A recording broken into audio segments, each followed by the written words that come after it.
Magandang araw ulit mga kaasid. Gagawa ulit kita ng bagong menu. Yung tira nilang giniling kanina ay alagyan natin ng itlog. Agawin natin umilit.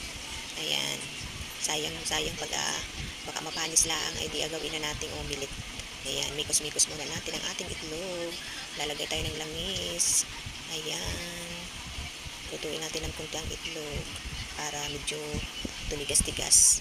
Pagkatapos ilalagay na natin ang ating tirang giniling. Yan. Diba ga? Walang tapon.